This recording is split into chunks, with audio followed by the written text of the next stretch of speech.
Free money for everyone. Or so you think. The government comes to the rescue. Let's have a look.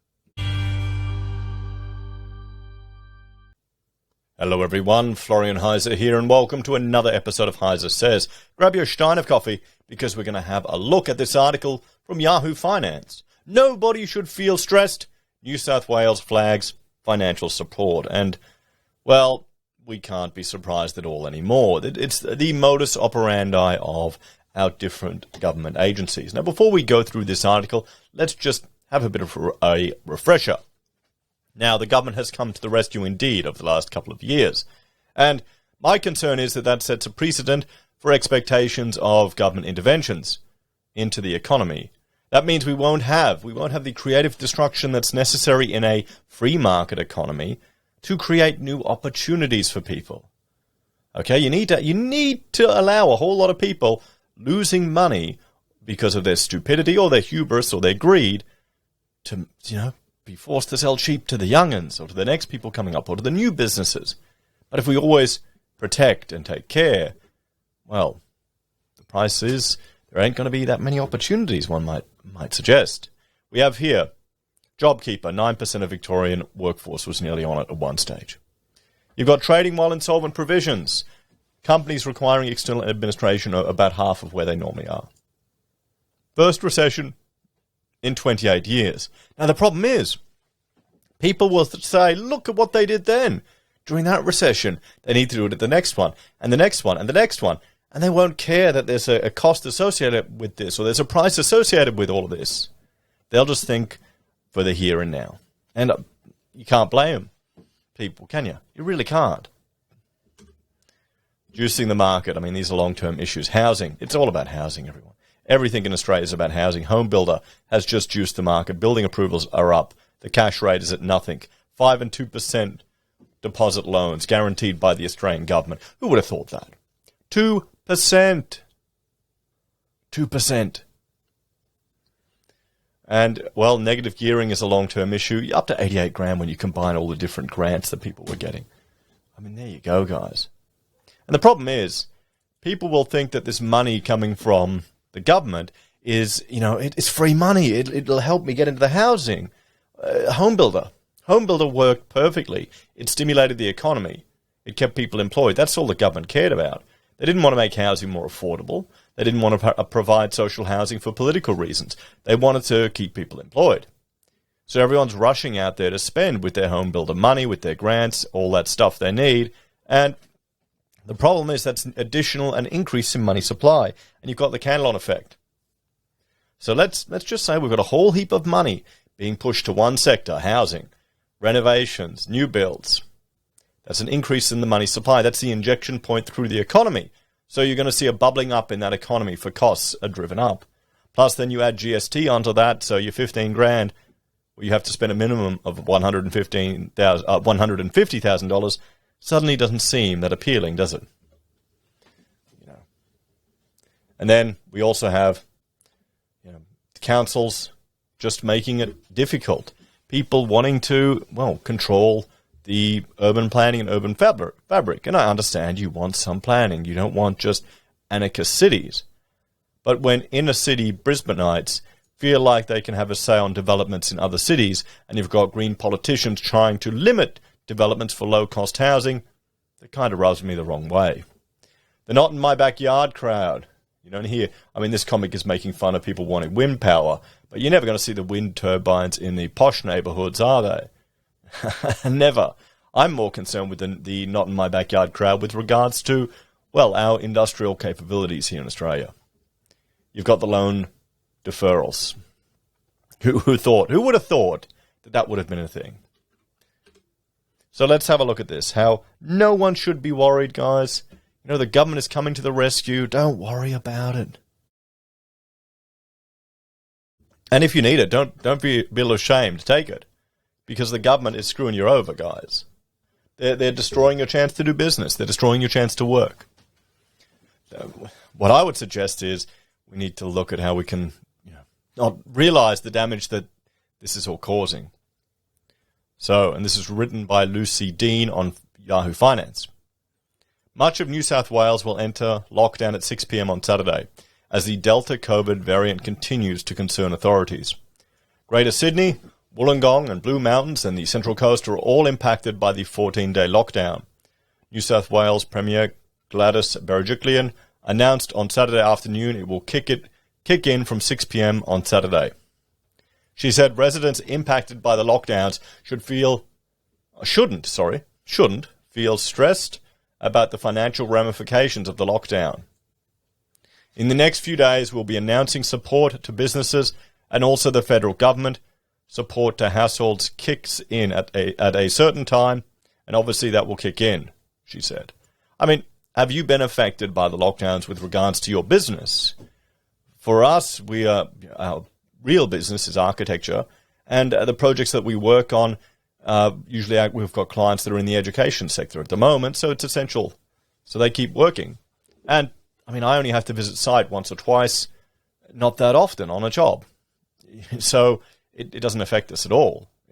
For us, it's mainly affecting Rachel with all of the kids' outings and events. But not everyone is that fortunate to be in that situation. Some people have to go to work. A forklift driver can't work from home. Not quite yet. There will be one day, but when you can work from home as a forklift driver, then a robot can do it probably. But someone working in retail, client-facing, they can't work from home. Under the federal government support, workers who have lost income for 8 consecutive days due to health restrictions in designated COVID hotspots are eligible for up to $500 in support. Government Services Minister Linda Reynolds on Friday said the COVID disaster payments will become available on Thursday the 1st of July, as several parts of Sydney have been defined as a hotspot since the 23rd of June. Eligible people will receive $500 if they've lost 20 hours or more of work, and $325 if they've lost less than 20 hours of work. Well, at least they've made this sensible now. Not with the Jobkeeper. Some people were getting more money. They worked 3 hours and they were getting $500 a week. They must not have, here we go, here's the real kicker. They must not have liquid assets of more than 10 grand. So if you have an emergency fund of 20 grand, you've got to spend it. And that's what the emergency fund is here for.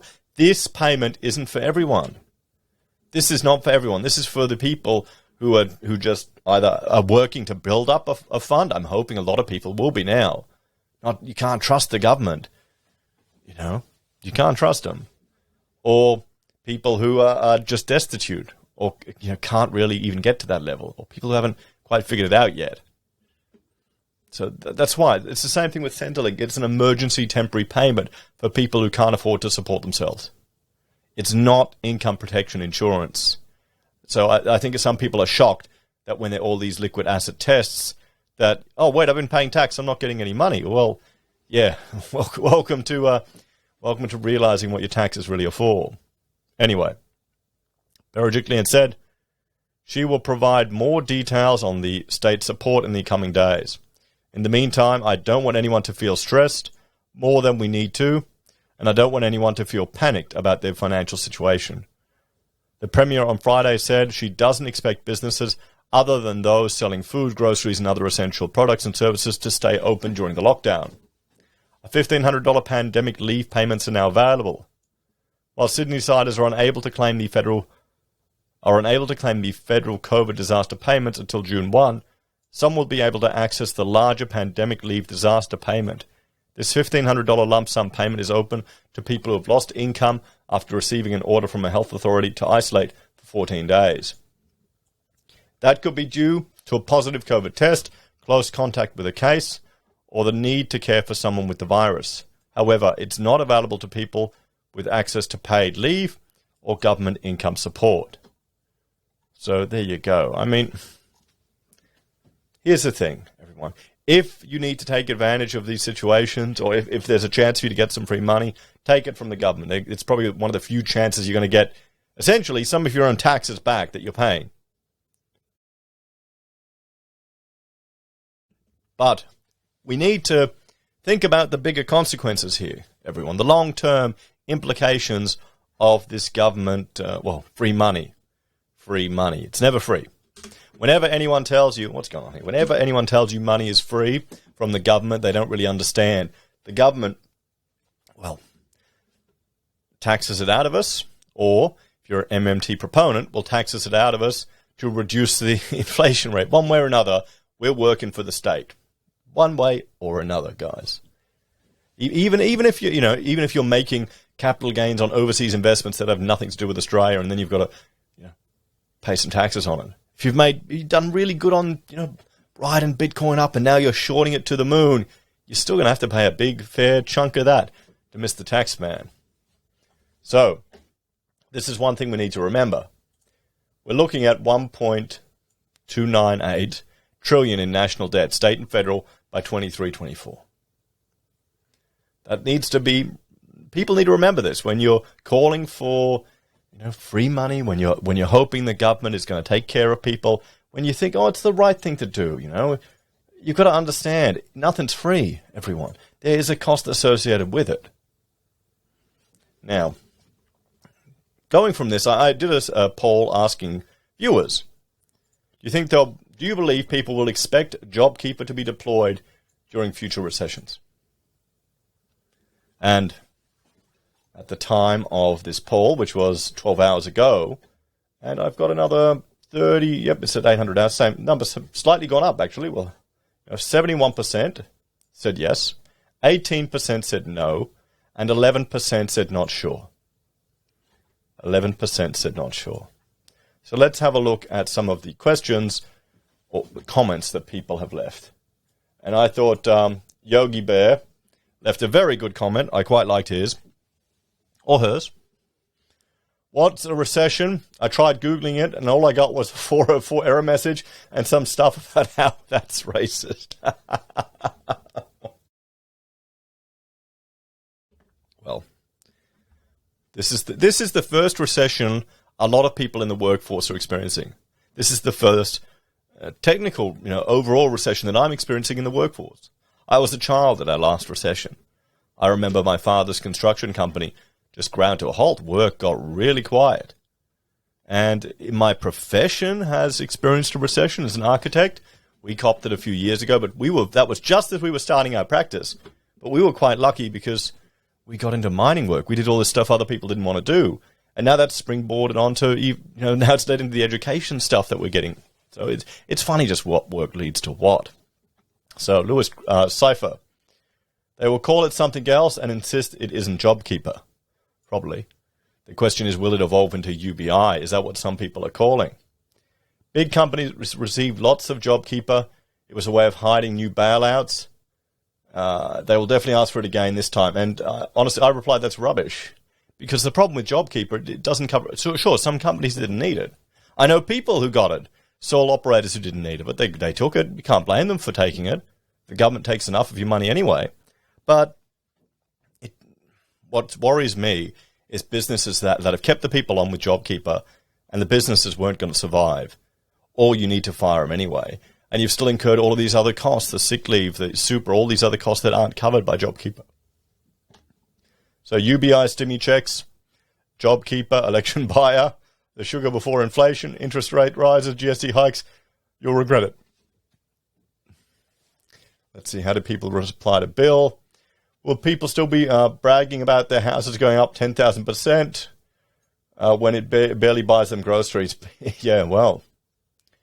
For Libertarian, and this is from Ryan, I posit that UBI will be, on the whole, preferable if the alternatives are stimmy checks, Jobkeeper, or other myopically conceived welfare programs and perverse incentives. He's got a good point there, but the issue with UBI is you'll start getting every special interest group wanting their own modernized version of UBI. So, they'll be for one group needs this much UBI. Then bald men will need extra UBI for head wax and for razor blades.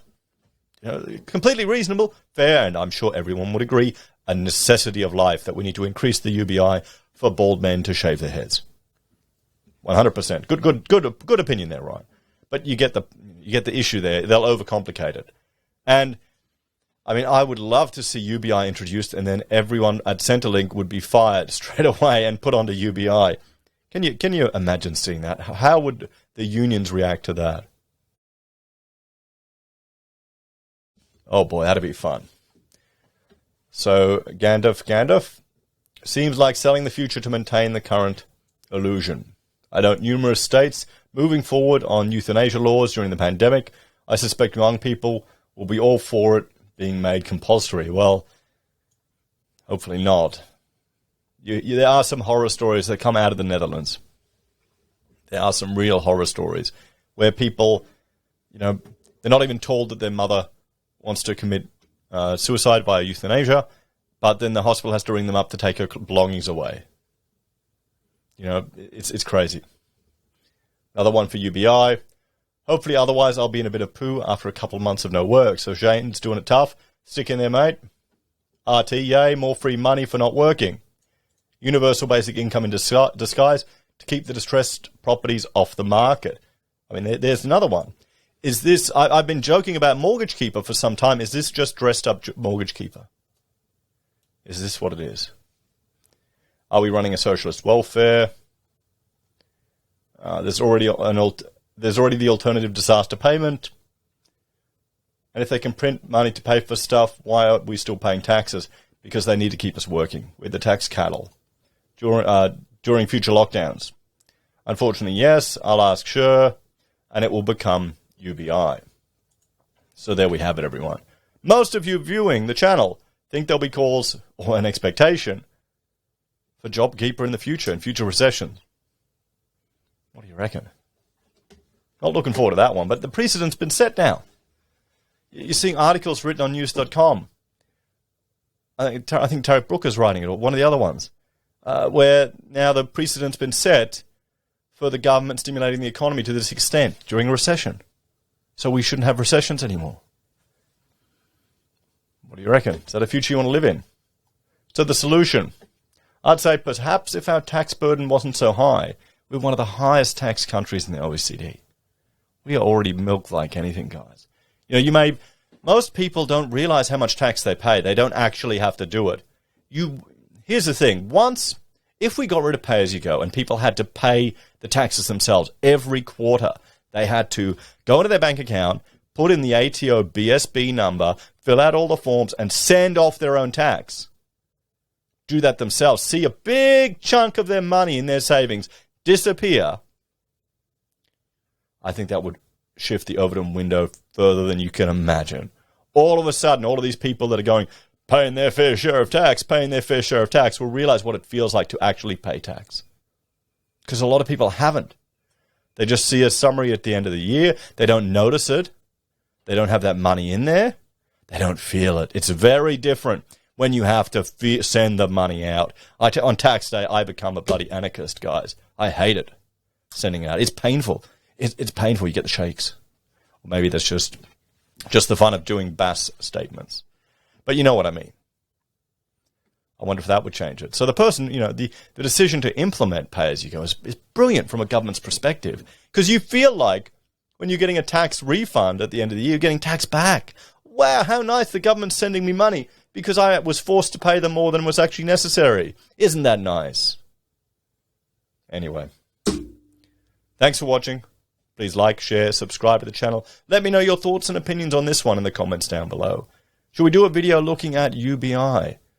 I've looked at it in the past. They've tried it in, I think, Finland, and it completely failed. It made people feel nicer. They didn't have as much stress, but it didn't really increase their chances of finding work. I mean, is that the inevitable future? I think we've already got a problem now. We've got some people are treating welfare as UBI, de facto UBI, and they're not working because it's quite generous. So we've got Australians here. We bring in a bunch of people from overseas to do these jobs that Australians don't want to do. What's going to happen, everyone? Can we keep that up with the borders closed? They'll just automate the jobs. We'll have to see. Let me know your thoughts and opinions on this one. Like, share, subscribe to the channel. If you're a fan and enjoy the content I create here, there are a few ways you can support us. You can join us on YouTube or Patreon. You can support us using our affiliate links at Amazon, eBay, Independent Reserve, or AussieBroadband. You can buy merch from HeiseSays, use Gold Pass from the Perth Mint, or support us via PayPal. Take care, and I'll see you all in the next episode. Bye for now.